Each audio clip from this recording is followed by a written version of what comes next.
We are making this here beanie today. It's soft and warm with this kind of a puffy stitch. It's fun to crochet and not difficult. You can have it slouchy or folded up. Joo, ja sit sä voit kääntää vaikka sivuttain, mä näen sitä hiukan. Joo, hyvä. No niin. And I'm Tuula from Finland and my daughter Jasmine is modeling the hat. Here we see both of the hats close by. You can either fold it over or not, and it's easy to adjust this length, so how slouchy you want it to be.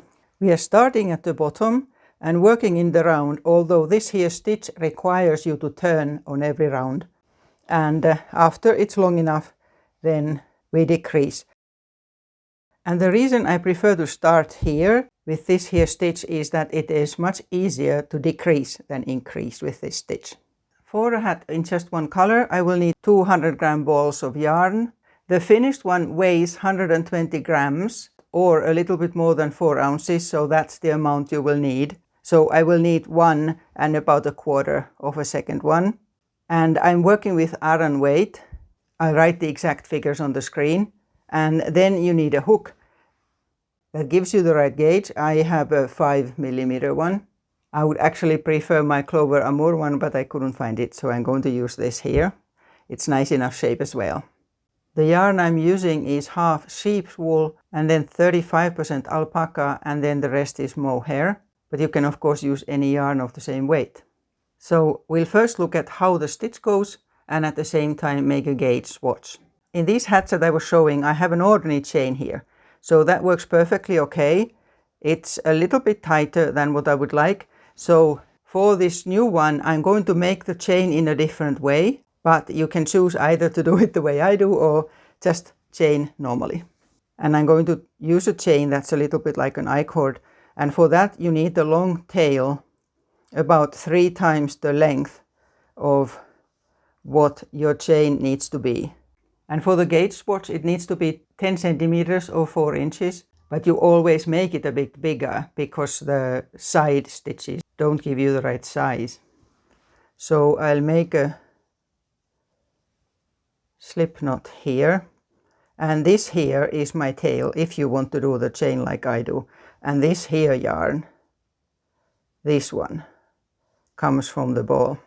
And the difference here to the ordinary chain is that I have a yarn over with each stitch. Yarn over and then a stitch. Yarn over and a stitch. And it's important not to make this too tight either. So like this.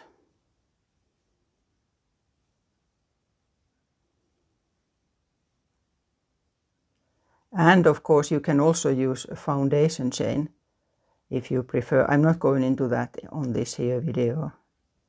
I have many videos about that too. Right, so make a chain that's clearly over 10 centimeters or 4 inches, and then we look at the stitch here.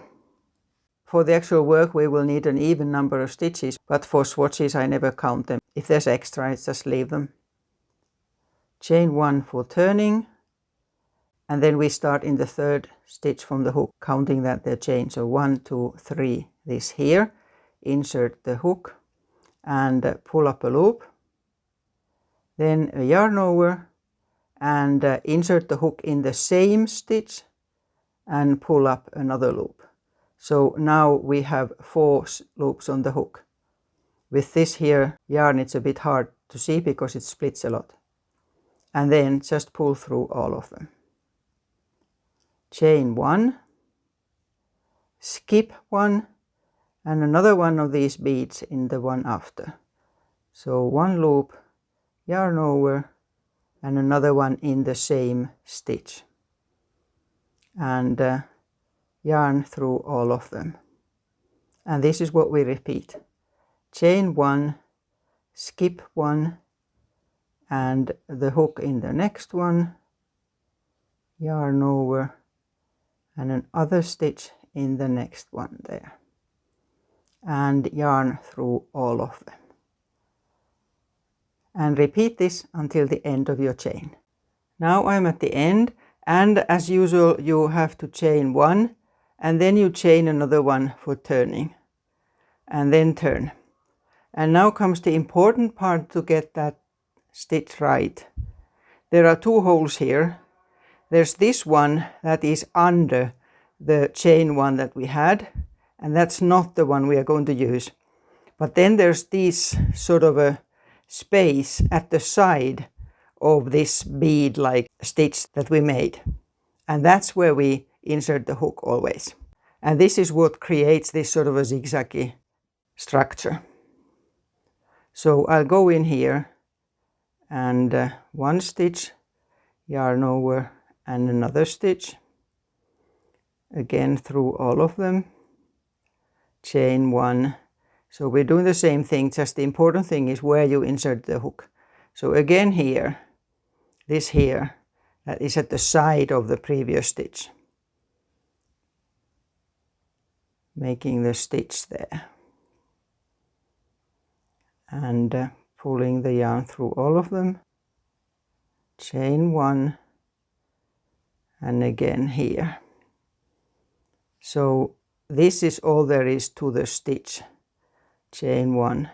So we can see now that it's going sideways like that there. After you get to the other end, we will still look at what you have to take into consideration on all these further rows apart from the first one. I'm almost at the end now, and we just need to be careful that we don't increase at each end of a row. So there is this sort of a larger loop here at the side because we chained the two. So that's where you insert your hook, like that there, and then chain two and turn, and then continue the same in here.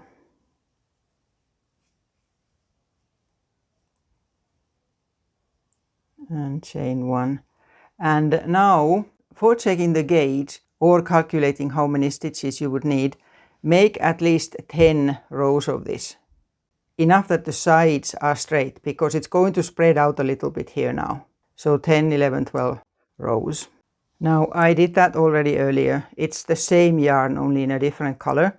And as you can see, it spreads out a little bit like that there, but from here about it's already straight.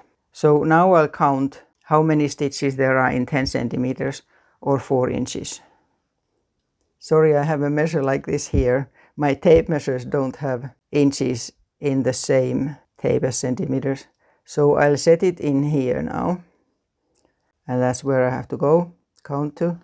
And what I actually do is I count how many of these beads there are, because there's always 2 chains to each. 1, 2, 3, 4, 5, 6, 7 and a half. So 7.5, and that is the gauge that I have been using on the hats. So I have 15 stitches on 10 centimeters. On the basis of that then, and with this tension, you need 78 stitches. So now I'm going to chain 78. If you are making the beanie in a very different size or using very different kind of yarn, check out this here video where I'm explaining how to calculate stitches for any size. Here I chained this cord like the way I just showed there, and I have 78 now, and I always mark every 20th stitch so I don't need to count them too many times. And then join it into a round, making sure it doesn't twist here.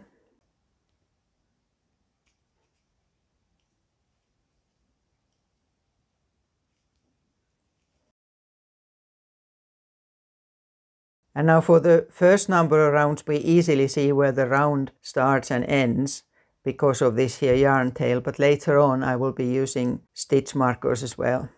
If you are making the hat for yourself or someone you can easily see, you can try the chain around your head just to check the size. And then we start crocheting around this.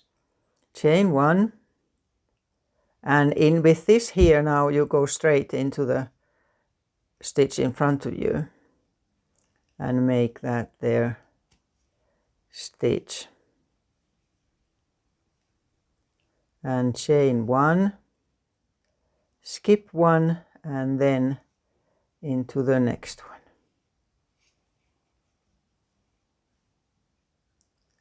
chain one, skip one and into the next one. So this is what you repeat right round. And then when we get to the end, like I was mentioning, we have to turn because otherwise the stitches won't go sort of zigzag. But first, finish this here round.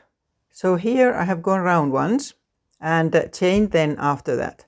By the way, I changed the background color so that this shows a bit better. It gets dark so early now and I just have artificial lighting now, although it's only 4:30 in the afternoon. So we need to join this now, and where you join is at the top of this here bead like stitch and a slip stitch there and then chain one. And now we have to turn. And after this grows a bit, then what actually needs to be done, it's like turning it inside out on every round. And now there's this here space in front of you directly there, and that's where we start the next stitch. And just normal. And here is that their side where we go into.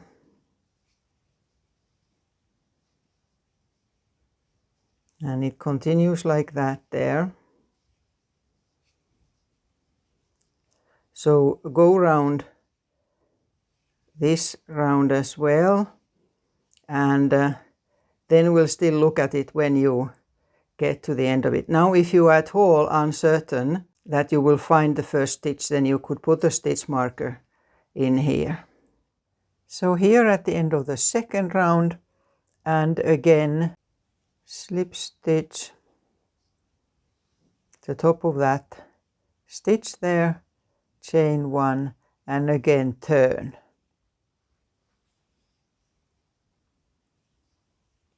And you start here with the same kind of stitches.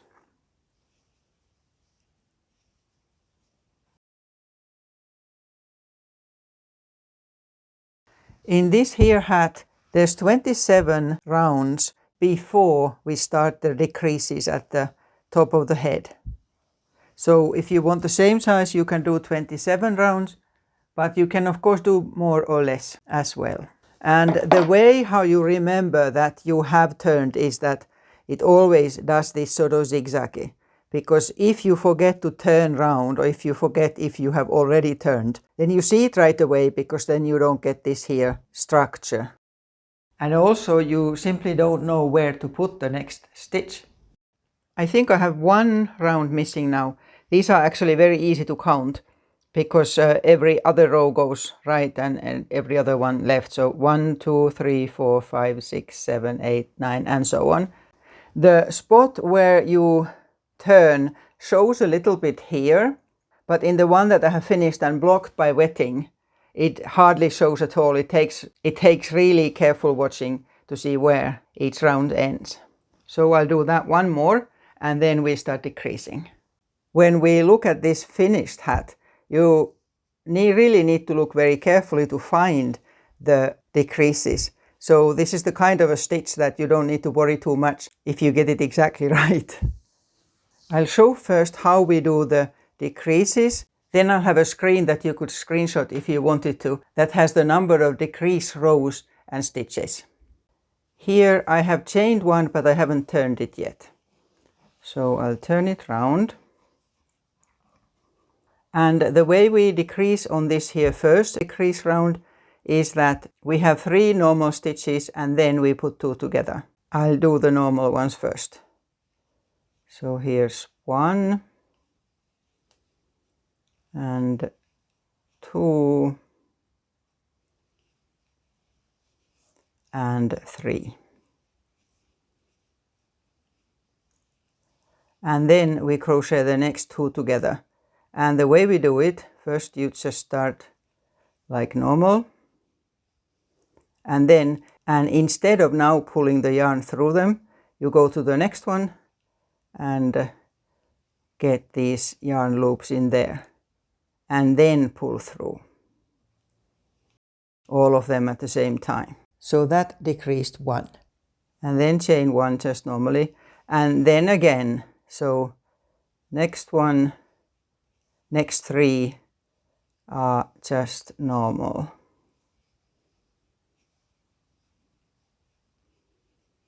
2 and 3, and then those 2 together. So first 1, and then straight away the next one, and now yarn through all of them and chain 1. So continue like that there until the end of it. And again, if you think it's useful, you could put the stitch marker in there. I will actually get a stitch marker soon, because when it gets very tight towards the top there, it is harder then to see where the round starts. Here I'm approaching the end of the first decrease round, and it's not going exact, so there's a decrease here. Then for the last one I just have 2 of those stitches, and then decrease at the very end of the round, pulling through them, chain 1 and attaching it. That doesn't change anywhere, like that there, and then chain 1 and turn again, moving my phone there. And this next round there's no decreases, so you just do a normal round here. I'll put a stitch marker in there now, so that's where the round starts. There. I have the decreases here as a list that you can screenshot, but I'm also going to show them until the end. Here, and now you repeat what we just did there. So first 1 round where you first crochet 3 normal stitches and then 2 together, right round. And after that a round without decreases. So repeating the last 2 rounds here now. So now we have decreased this much. And then after that the decreases actually go faster. But on this here round now that we're starting, I have already turned. We do 2 normal stitches there, 1, and then in here. I'll move the stitch marker there where we started. So 2 normal ones, and then the next 2 together. That one and that one. You need to sort of do them reasonably tight so you don't get big gaps. I have some gaps that are actually a bit too big there. And then just continue normally. So 2 normal stitches and then together. And after this round there is not a round anymore. Without decreases, we'll decrease the rest then soon. Getting smaller, and now from now on we always just put 2 together all the time. No stitches without decreases in between. Only 2 more rounds and then we are done. So I'm starting it here and then straight away to the next one. And these together and chain 1. And then sometimes it's a bit hard when it's a decrease to find the left side of them, but it's in there. So straight away these 2 together, chain 1, and again this and that, and so on. So now it's actually getting smaller very quickly. I'll move the stitch marker as well. So this is where it started on this here round. So like this round. And now just 1 more round, and the reason I have a safety pin here is that I already lost the live stitch once and had to do it again. So I put the safety pin there for turning it, because you can't easily turn it anymore when it's so small with the hook in it. So that way I'll find my stitch no problem. So it's in here and the hook there. Do I already have a chain? No. And now the last ones together. It's a bit hard to see where you go, but there and here. There's one. And then here and there.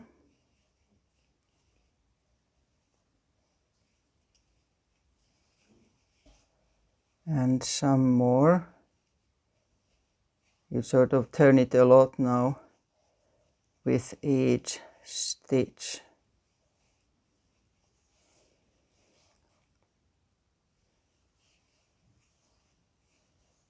This last is hard.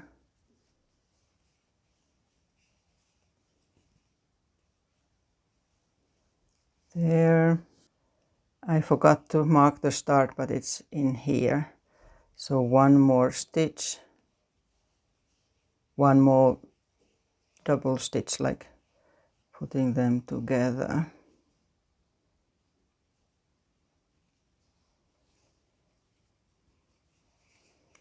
And then attaching it in here. And now the top is just such a small hole now, is that what I'll do now is I'll cut it and leave a bit of a tail for sewing it.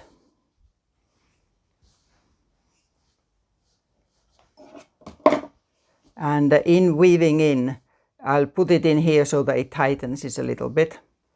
I'm using these Susan Bates finishing needles. They are ideal for something like this here. I'll have a link in the description if you are interested in them.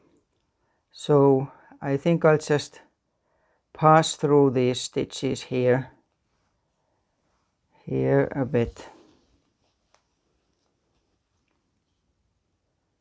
there and there,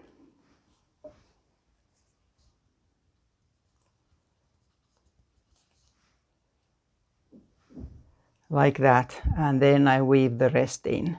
Now weave it in such a way that it doesn't show from either side, because these can be worn either way.